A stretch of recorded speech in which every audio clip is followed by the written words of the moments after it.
Hello, everyone, and welcome to Pass Marathon Developer Edition.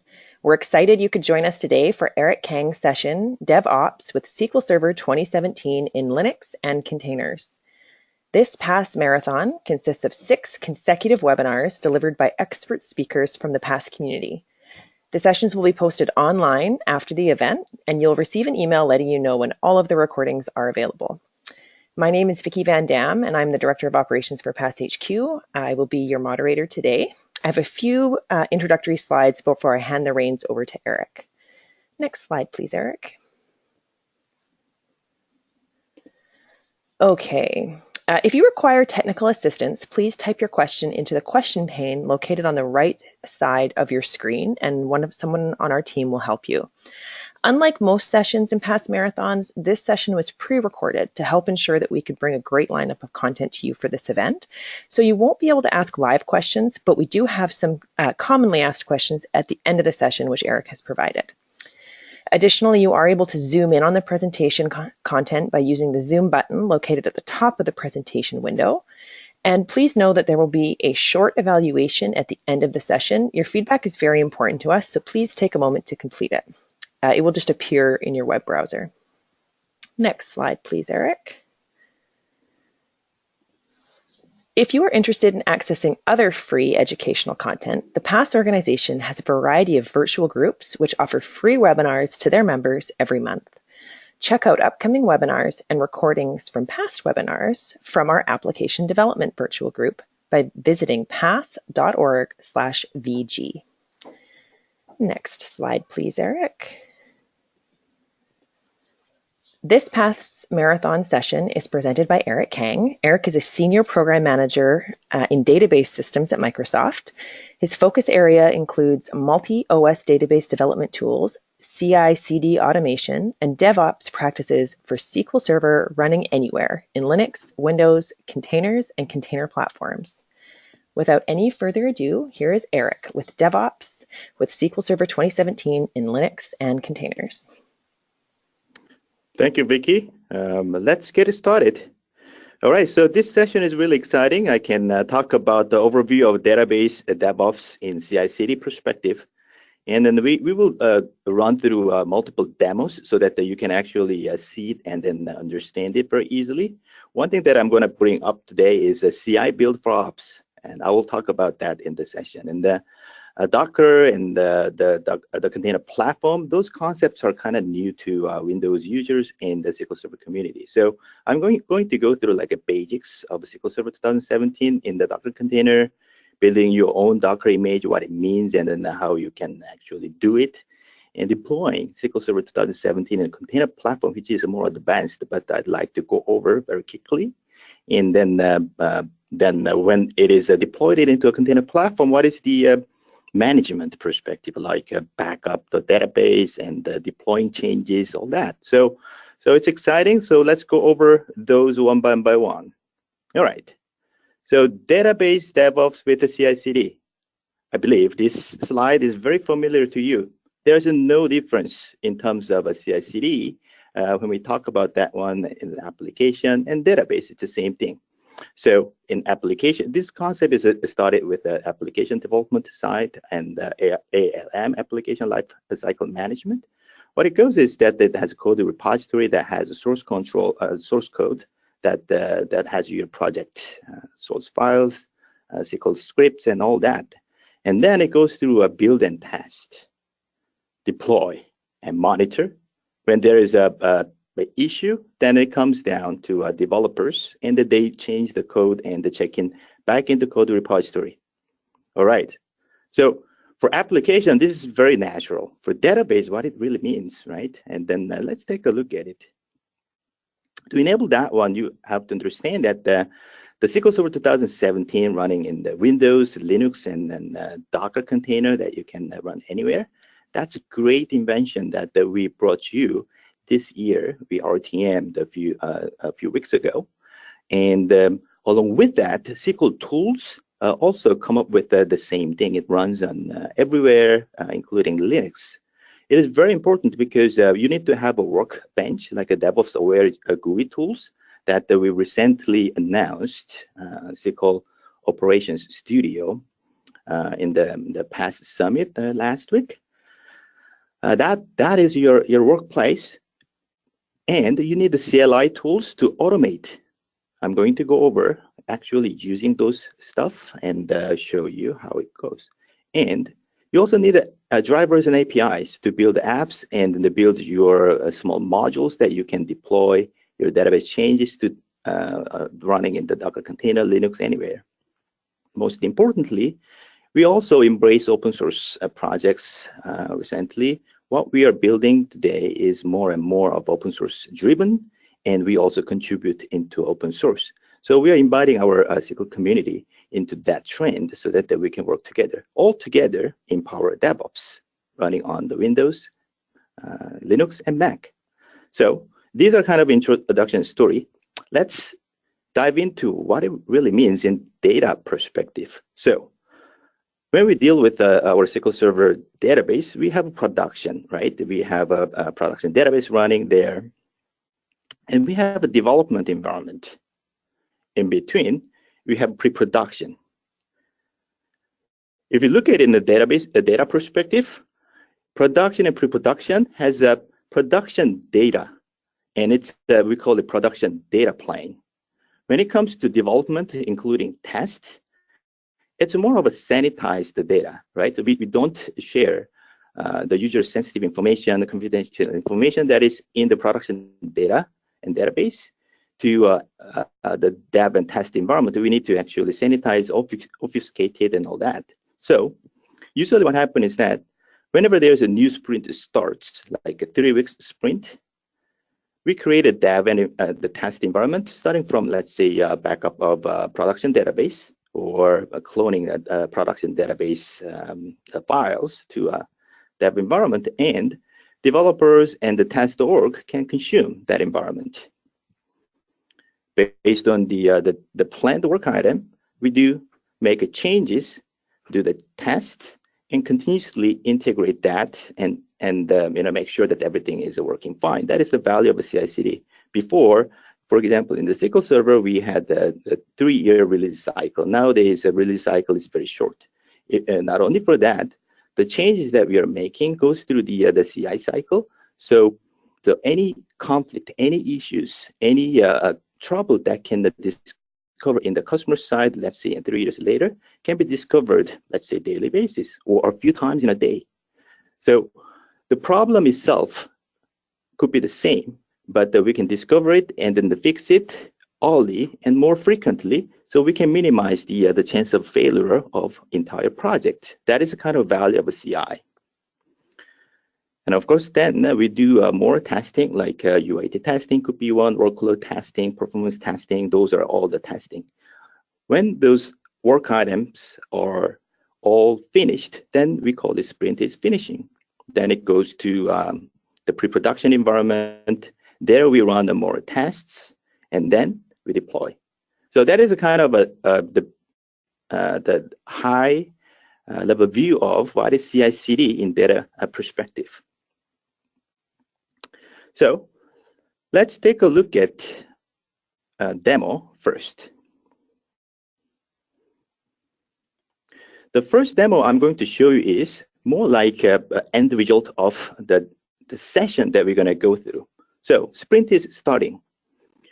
Dev and test team needs to have environment that is not only for the application source code, but it should include those data and sanitized database. Usually, those sanitization of a database is the job of DBAs or ops that we control and manage the production data and database, right? So what you can do is that in Visual Studio Team Service, we can define a build definition that actually builds entire dev and test environment using SQL Server 2017 running in Linux in Docker container. So what it takes is just once per sprint, log into VSTS and click this button, Queue New Build. So if I click it, let's see what happens. Okay, I confirm. Yes, let's do that.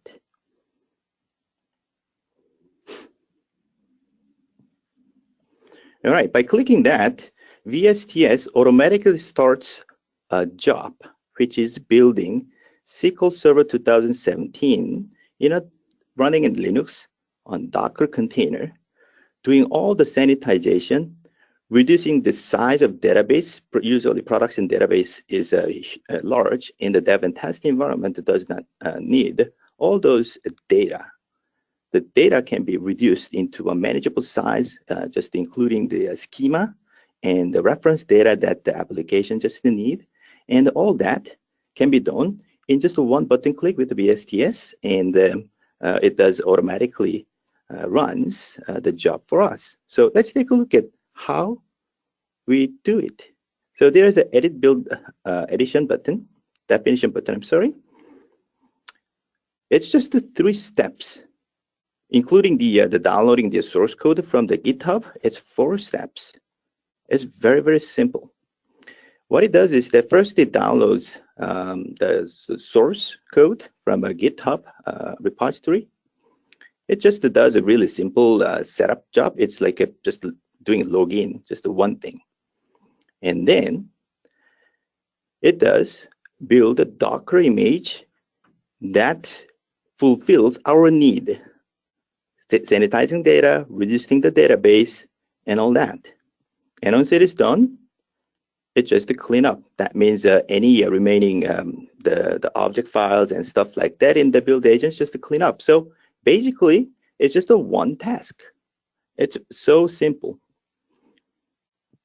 So in today's demo, the first demo, I will show you what happens. As I mentioned before, the DevOps and CI/CD the automation requires the great product like a SQL Server 2017, as well as a SQL tools that you can run things in command line and automate it. So what you're seeing here is the part of the script, how it does sanitization. If you take a look at, it's very, very simple. First, we do restore. What we call is a SQL command, and then restore database. In this case, I'm restoring wide world importers database into the SQL 2017 running in Docker. Just to hold on a question, which is like, hey, you didn't show us how SQL Server is running in Docker container yet. Yes, please hold that thought. We're gonna show it as a basic, the demo in the next the slide. So keep that in mind. First, we restore it. And then what I do here is that I actually enable dynamic data masking on the source database, which is not the real production or pre-production database, but an instance of SQL Server database running on the Docker container that we just spin up. So it's very, very simple. This is the command that I execute using SQL command. It just masks email address, fax number, and phone number with a mask width. This is nothing new there. But there is a beauty of using dynamic data masking with the SQL tools in this manner. The thing is that if I scroll down, I first use MS SQL Scripter, which is a new tool that we introduced this year. That is like a dumping schema and data of your database. So by just calling this one command, it dumps all the schema of wide world importers into one single wide world importers the SQL file. This feature was available in SSMS with SSMS the scripting widget. But by having it as a command line, you can automate it like what you're seeing right now. Okay, let me scroll down. And then now, using that script, we are going to create a new database with the schema only. And then BCP out. I'm using the BCP. That is another command line tool that existed for a long time. I'm using BCP out to reference data from a reference tables. Okay. In that case, I'm using a user account which does not have unmask permission. The end result is that dynamic data masking is enabled in our source database, but because we are using a user with without unmask permission, the data that comes out is actually obfuscated. So there is no, it is not the dynamic data masking anymore. It is fully obfuscated data that is pulled out from the source database. Okay. So the last step is, as you can now guess, it's now putting back the data into new database. This can be done in the one step, and the whole step of wide word importance size of database can take just less than 10 minutes. And as you saw, you can just repeat the same thing by just clicking one button in VSTS.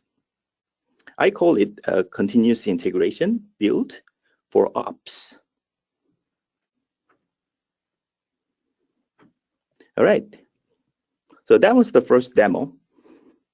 I will start up the slide one more time. So, okay, I just got a pop-up set that the network connection might be some issue. So let's see. All right, so we just saw the kind of end result of how you can spin up a Docker container with a SQL Server 2017, doing sanitization, obfuscating data, and all that. So what is the then basic? Let's start with the really, really basic, how you can run SQL Server 2017 and Docker container. You can just remember 3 commands. 1, Docker pull. 2nd, Docker run.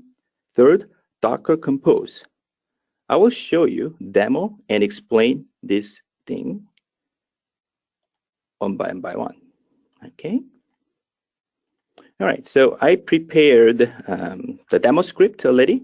So one is the basics. So let's take a look at the Docker pull. Docker pull, what it does is it downloads Docker image from a repository. Repository is like the GitHub or your source control, but in this case, you store images. It can be hub.docker.com that has like a public Docker images published there, or you can also have a private repository in there. If you work in a team environment and your images contain the confidential information for your project itself and company, then you wouldn't want to publish it. Then Azure Container Registry is a service that Azure provides, and you can use that service to store your project related Docker images there, and only you and your team members can access. So it is very simple. The command is Docker pull, and just to define the location and the name of image, which is, it is under Microsoft account in hub.docker.com, and the name of image is MS-SQL-server-Linux in latest version. That's it. So by running this the command, we download the image into our the local Docker engine, which is running on my Windows machine currently. And once it is downloaded, next command is that you can just spin up a container using that image. There are 1, 2, 3, 4, 5 important parameters that you can give. One is the name. It is important because in that case you can always refer which container is which one. So in this case, let's call it demo SQL Server. And for SQL Server 2017, you need to specify the port number. The default port number, as you know, is 1433. You can map it to any port that you want, like a 1431. In this case, I want to map it to that. The second, the next 3 parameters are environment variables. First one is accepting EULA and defining as a password. I'm showing it in the clear text, but in the real practice, don't do it, please. I'm just doing it for demo purpose, okay? And then the third environment variable here is MS-SQL_PID. This one basically defines the edition of SQL Server. In our demo, because it's a demo, I can use a developer edition, so I specified it there. And then the last, the -D is that they're running it as a detached mode. That means instead of the running on the terminal and showing all the content, running it as just like a service, right? And that's what it means. So probably you're gonna just use -D parameter all the time. And then same as the Docker pull, this is the image name that we just pulled.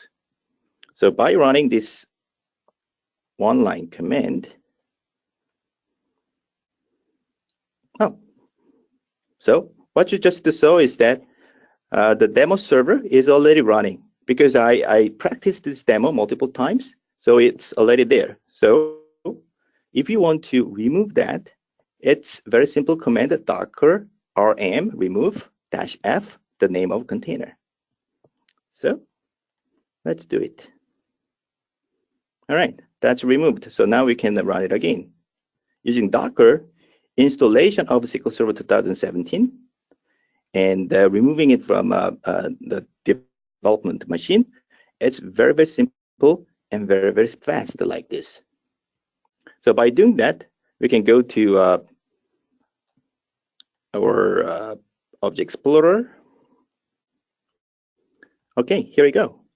So our database is already up and running. We just started with the empty SQL Server instance, so there's no database, but it's up and running. It's that fast. Okay, so the last command is Docker Compose. What it is, Docker Compose is basically allow you to run your application and database as a composition of service. Usually, database does not just run by itself and does things by itself, right? It needs to have some client and applications and the test application that connects to the database. So, using Docker Compose, you can bring all that together that you wish to set up your dev and test environment in one command. To do that, I'm going to show you the requirement, which is docker-compose.yml. Let's take a look at together. It is very simple, declarative, the definition or spec, if you will.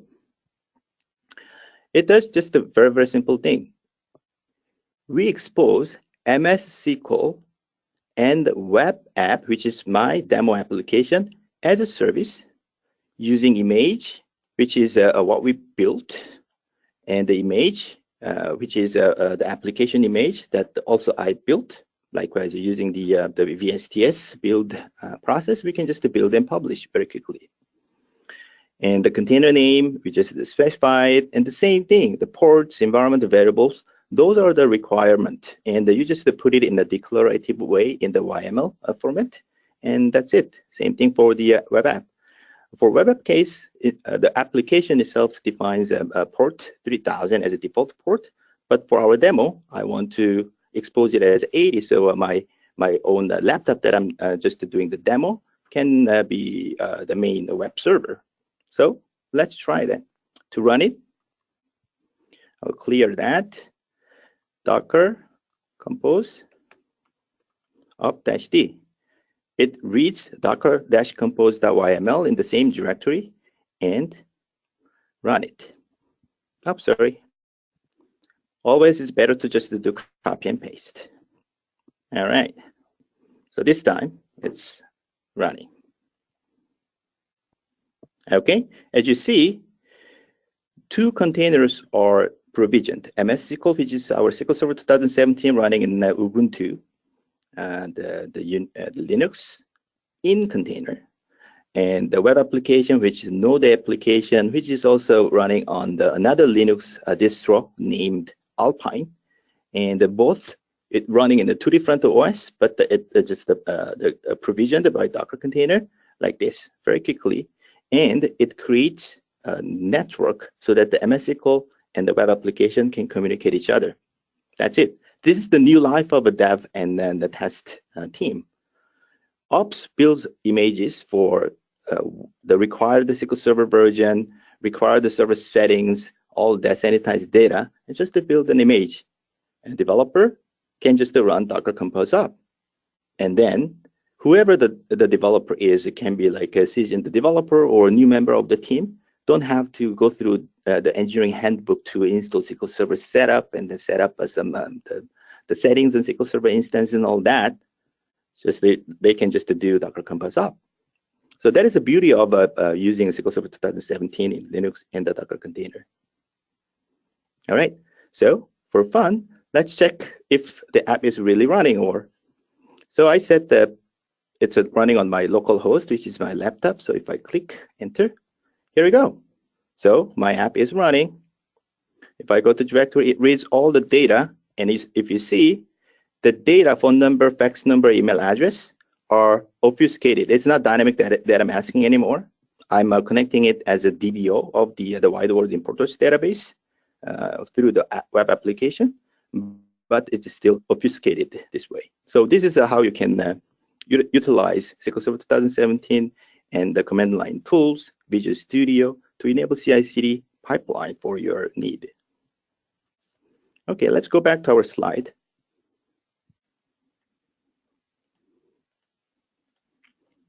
All right, so you saw the end result, and you saw how you can spin up a container using Docker. Now, let's take a look at how you can build your own Docker image. Likewise, I built a unit test database image, which was based from MS SQL, the server Linux image, and I had my own web image. How did I do that? That's basically what I'm going to show you. Again, remember in this case, Docker file, that is the spec of your image or definition of an image. It's also a declarative way. And the two commands, one is the Docker build and Docker push. So let's take a look at the demo. All right, let's go to our second demo case.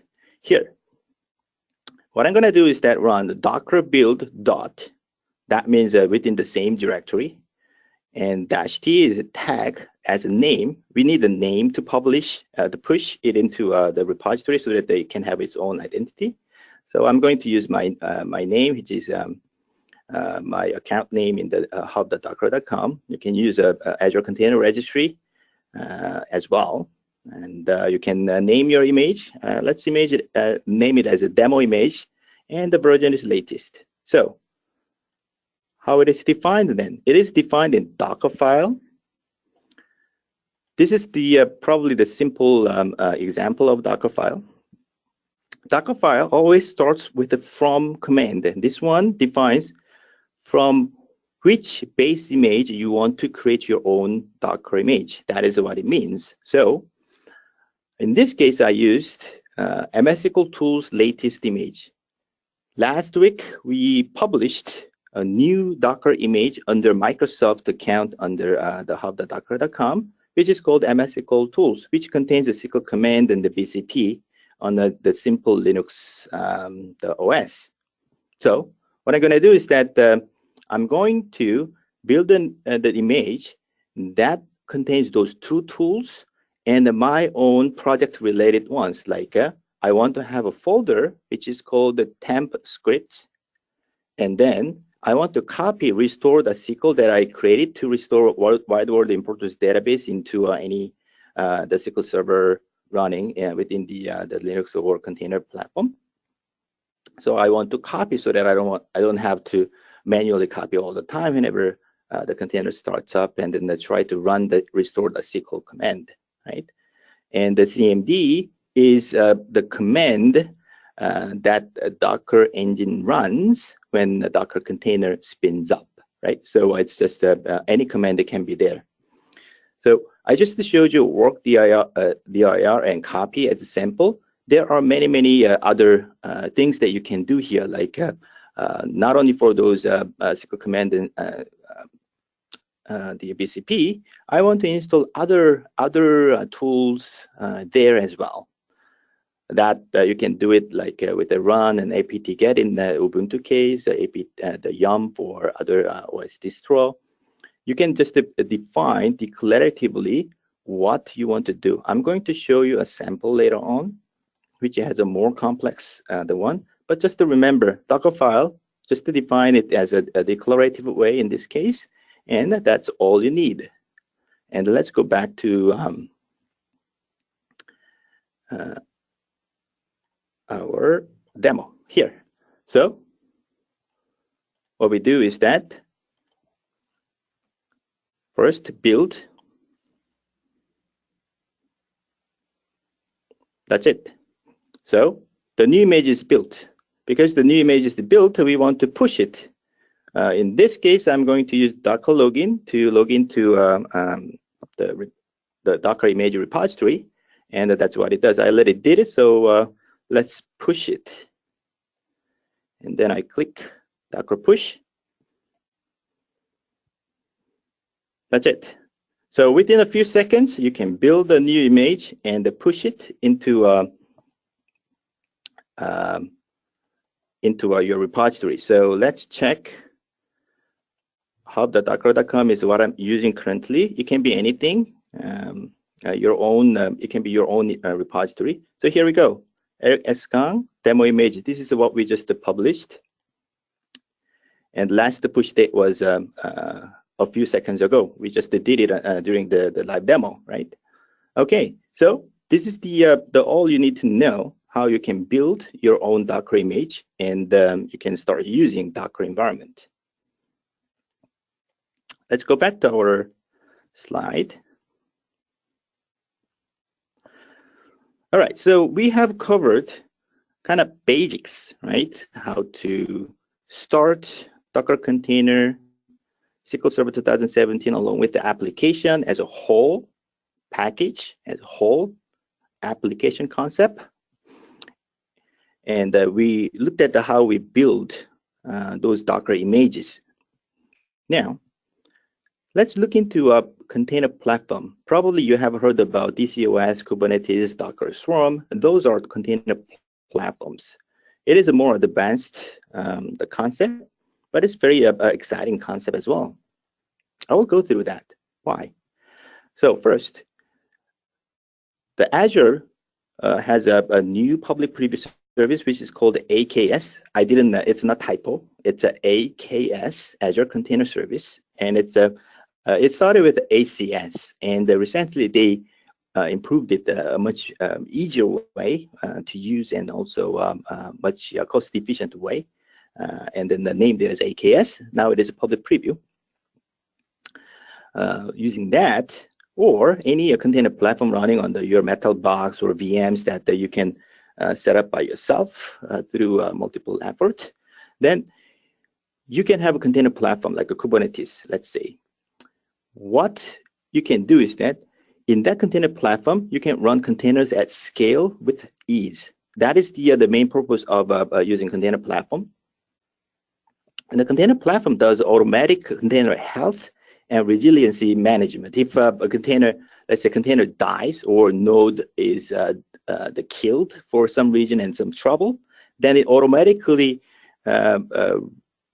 restarts it and monitors what is the health of the node, so that let's say node is basically like a VM or a Metal machine that runs a Docker engine that hosts multiple containers in there. Let's say you want to run 1,000 the containers. Then container platform look at the resource availability of the node in the container platform cluster, and it schedules the deployment of container. So it automatically, without your effort there, it automatically always manages the most optimized environment for you, for your container and your application. That is a key benefit of using the container platform, and then which is very necessary. One more thing that you have to remember is that persistent storage management. Web application, let's say in our demo, it is stateless, so we don't have to worry about persistency. But database, we have to consider persistency very carefully.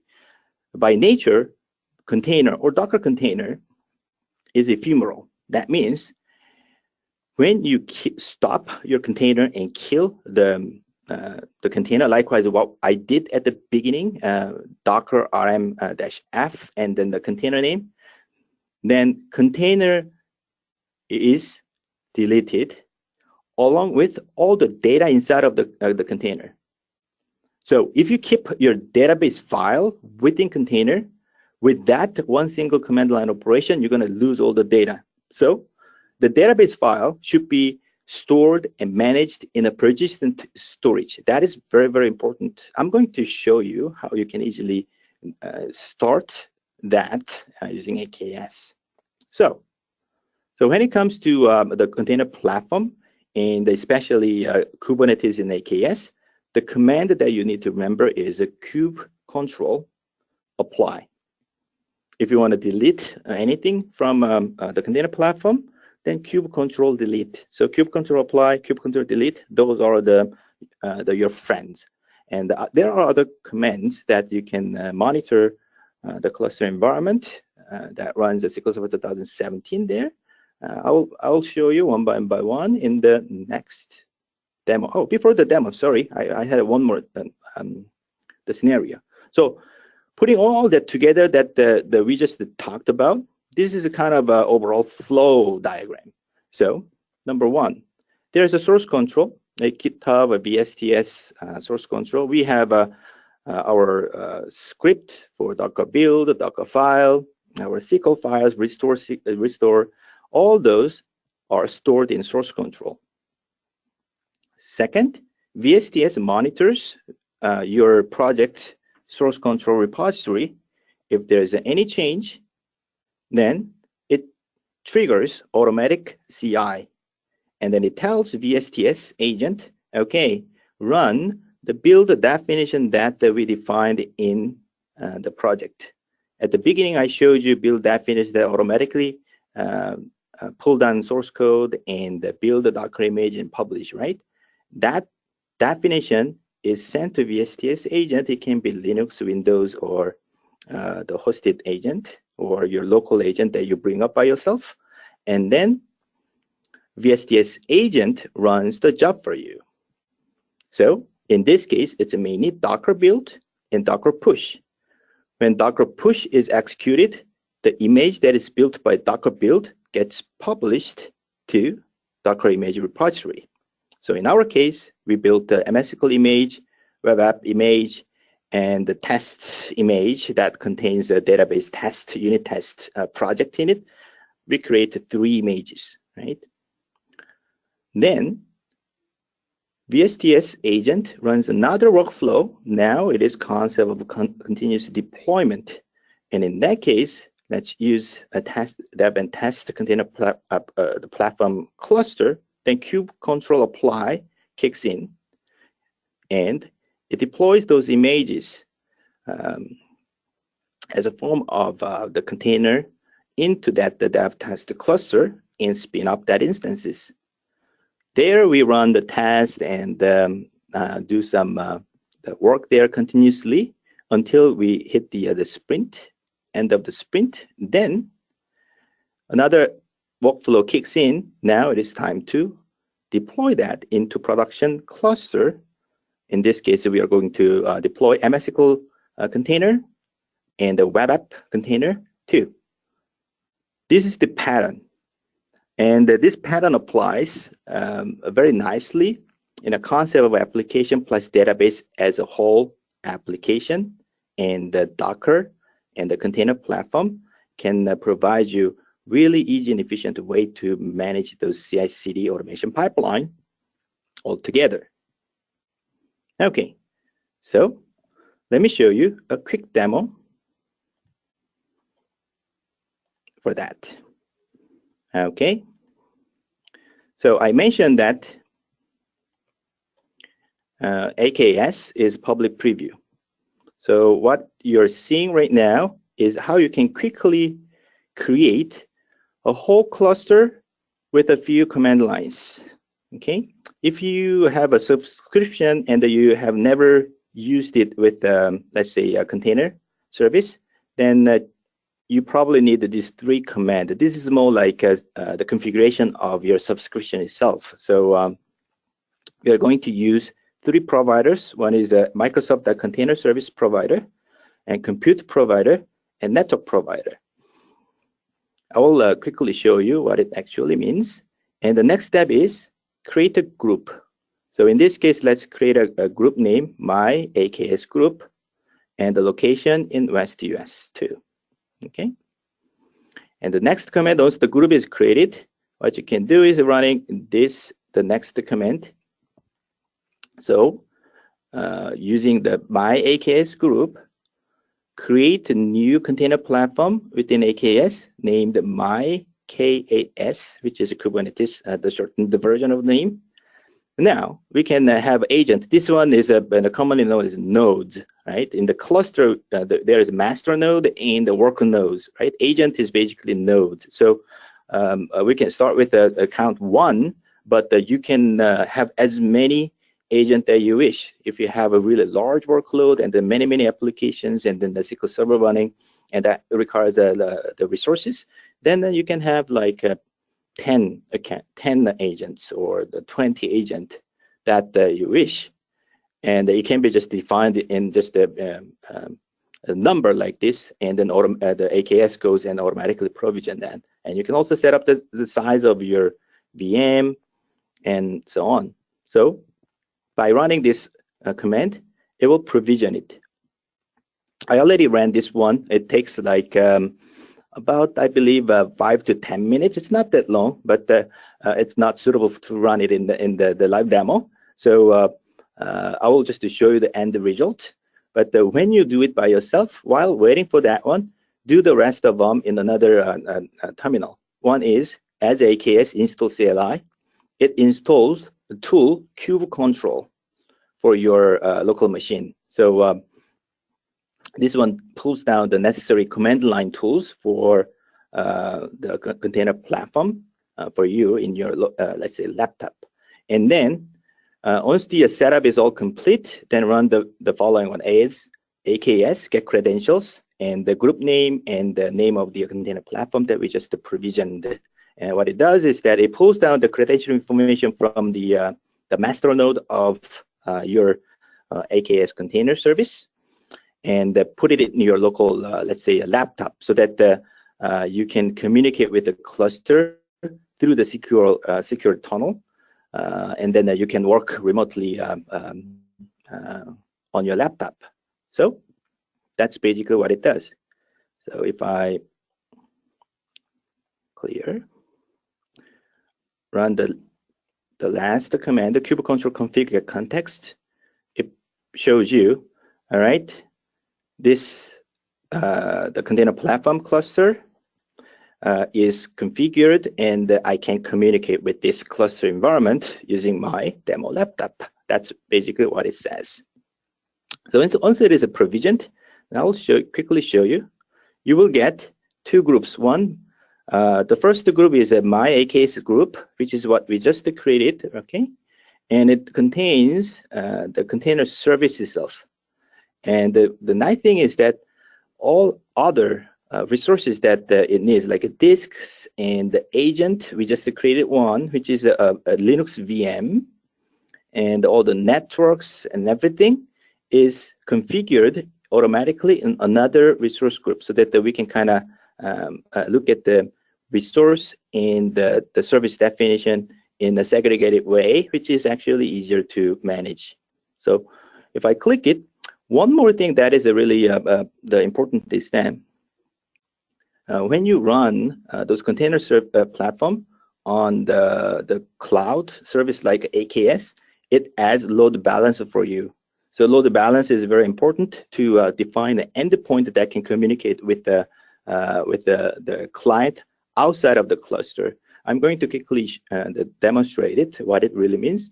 But just to remember that the using AKS, you have a benefit of getting the load balancer automatically with that. Okay, so number one, we mentioned that the storage is important, right? Let's take a look at how we can prepare a storage in that environment using simple command like a kube apply -f and the YML file, which is this one. This is the specification and definition of Kubernetes. And what it says is that, okay, we want to have a resource provision, which is the persistent volume claim type. What it does is that it claims 10 gigabytes of storage for our database environment. That's it. And we just give it name so that we can use it in other resource definition. Namespace is production, and storage class name is default. Okay. Now let's take a look at what this storage class name means. If you go back, and let's get kubectl is always the command to start. Get storage class. That's a shortened version of a storage class. If I run that, okay, the default is Azure Disk. So AKS provide Azure Disk as a default storage, and then we can easily provision storage and use the storage for our database file. There are other the types of storage as well. It is all matters of defining the storage class name and then kind of match up with a certain driver that supports certain types of storage class. It can be Azure side, it can be your the vendor provided storage driver. It can be anything.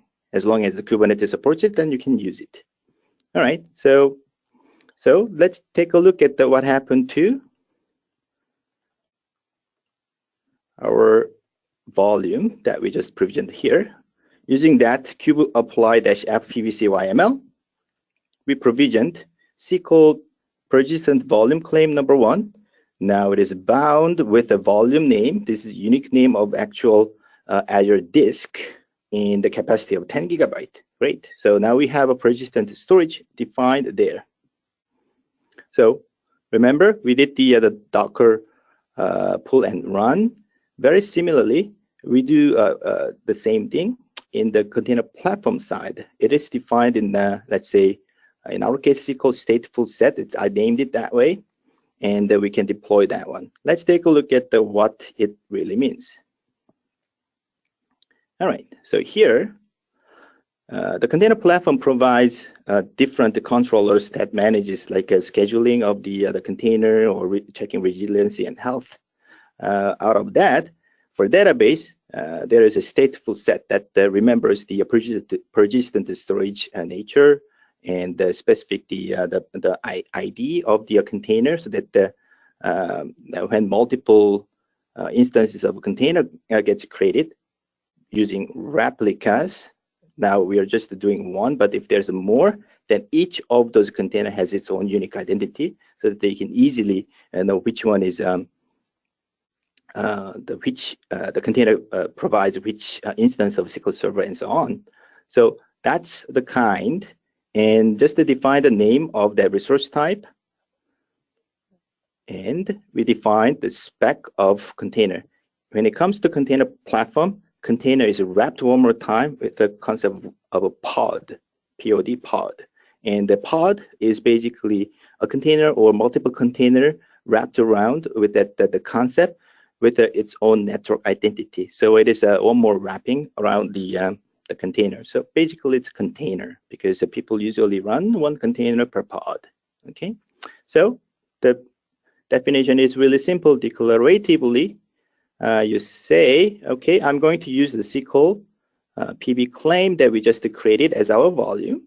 Okay, same thing, our image, port, and our environment variables, and where we want to mount that path. When SQL Server 2017 runs in Linux, or the data folder is in /bar/opt/MSSQL. So master database, temp, and the resource DB all are in there. So if we mount it, then we can actually persist all those files and all the user database that goes in the same folder, stored in Azure Disk, so that even though this container dies, the database file remains, and when the container starts up again, then the same file gets attached into the SQL Server instance, and then we don't have any data loss there. All right, so the service is how we can expose the container to outside of the cluster or within the cluster. There are multiple definitions. Now I'm going to use MS SQL, and I'm going to use a cluster IP. This means usually we do not expose the SQL Server 1433 port to internet, right? If you define it as a cluster IP, it remains within cluster. So only applications that is running within the cluster can access this SQL Server database, but not from outside of the cluster, which is very important concept. Okay, so let's go back to our, all right, here we go. So I'm going to run the YML. That's it. We just deployed the database. Now let's deploy web application 2. So same thing, web application, container, and service are defined like this. So by just running these two commands, now we have deployed entire SQL Server instance, database, and the everything into our production environment. Let's take a look at. So I'm just running kube control get services in the production namespace. So let's do that. Here we go. So as we saw, we deployed database in cluster IP. So there's no external IP. It only has a cluster internal IP. Web application, however, I didn't show you the YML file, but I deployed it as a load balancer. You remember I mentioned that the AKS automatically gives you a load balancer service. That one handles the external IP allocation, which is this one. So if I go back to our app, web app, let's use something else. Okay, and type in that IP address. Here we go. So our application and database using the same image is now deployed to production. You see that? Now this database is the sensitive information is again not obfuscated because it's a production database.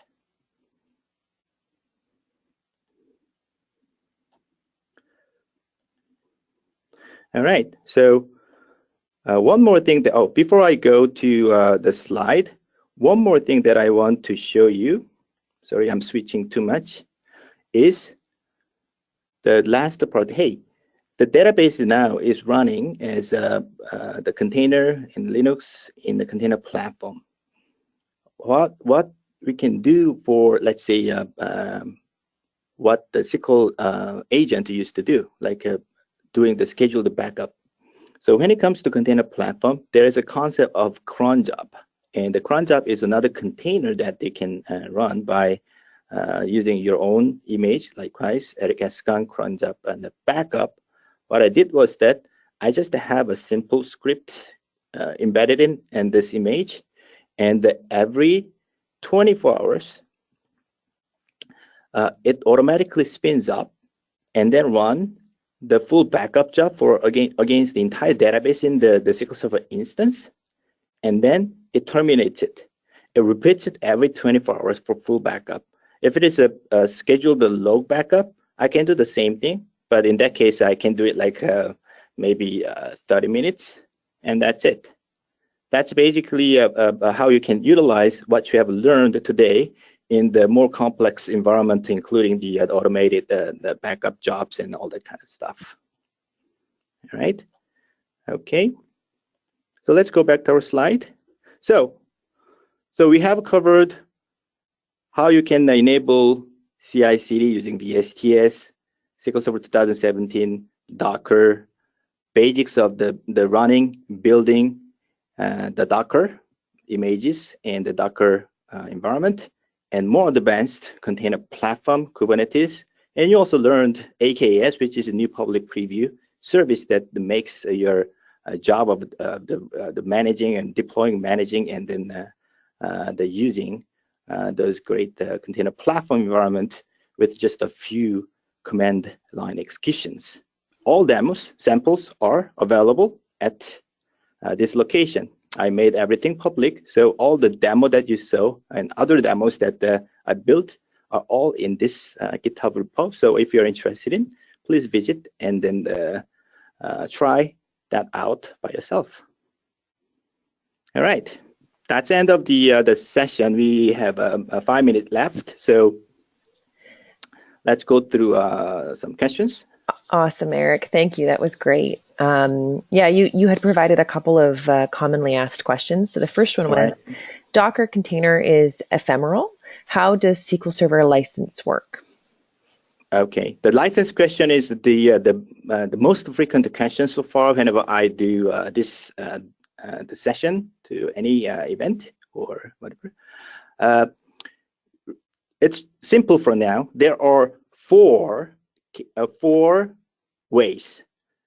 First three are identical to current license model of SQL Server 2016 which is a core-based. So one, you can assign a license, core-based license to SQL Server instance running in container, right? So if you just run a couple, the SQL Server instance within the container environment, then you can just assign that the license to specific instance in there.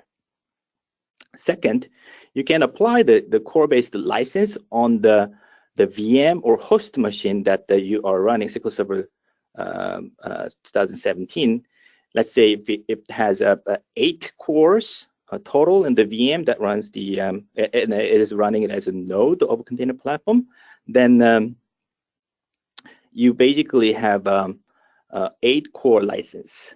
So if SQL Server instance is using a 4 core per container, then you can run 2 containers on that node.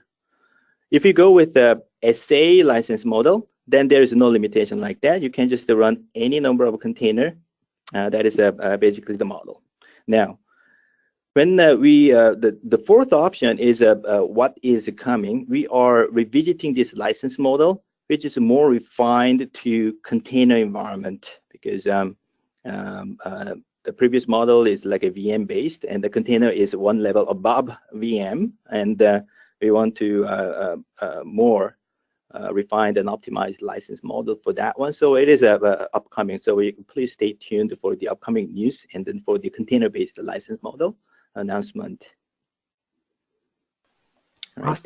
Awesome. Okay, and then the next question was, you mentioned persistent storage. What are the available options there? Right. So for persistent storage, there are multiple different types. One is a host volume path. That means it uses your own, let's say, local machines folder as a host. So if you're running a SQL Server 2017 on a single Docker environment, then host path works, because your container doesn't go outside of your machine or VM, right? But when you go to container platform, now the container platform orchestrates those scheduling of container deployment to optimal place. Let's say you have 3 nodes, then your SQL Server can go anywhere in that node, right? So the volume does not follow that. So in that case, now you have to look into NFS-based one. There is some controversy of the NFS-based, or if you go with the Azure, then Azure Disk is another option. There are other options like storage, the vendors out there. They do very specialized persistent storage management for container environment. This container environment has been very popular in the Linux world. So there are many the help you can get from the community as well as third party, the vendors that does a persistent volume very specifically for enterprise class. Awesome. Thank you so much, Eric. That was really informative. And thank you again for making those demos available. Maybe just go back a slide for just 1 second before we just to give people one last chance to check out that URL, because I know that that'll be valuable. Right. Oh, if you have any question, please send me email, Eric Kang, ERICKANG, @microsoft.com. My full name is my alias. Just a few people have that opportunity in Microsoft that has a full name as an alias. So Eric Kang @microsoft.com is my email. Just to send me email. I'm happy to answer any question that you have. Thank you, Eric. And could you just take us to the last slide? One more. Yeah. Thank you. One more? Yep, that's perfect. So up next, we have new SQL Server 2016 security features for developers by Lenny Lobel. Hop onto that webinar if you'd like to check that one out. And thanks again, Eric. Thank you, Vicky.